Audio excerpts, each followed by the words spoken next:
So I was asked a question about why I keep the coil plugs, like these plugs right here. So I had somebody ask me that. Why do I keep these plugs? Yeah, I kind of keep a little bit too many of them.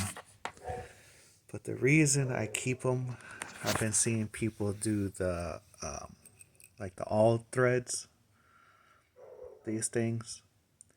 And for a long time, what I've been doing was, since when this Melco bit came out, like this is the one I probably use the most. These these right here fit right over the 5/16. So if I put it here, right, and then what I end up doing is using it on the all thread.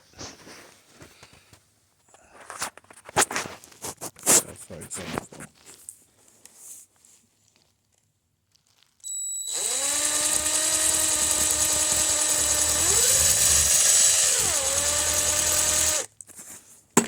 like that.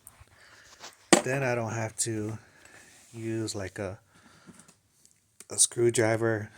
How I seen people use a screwdriver. I don't want to mess up my handles. So yeah, that's why I save these bad boys. So yeah, if y'all want to start doing that, just remember, just work HVAC. All right, brothers and sisters, thank you.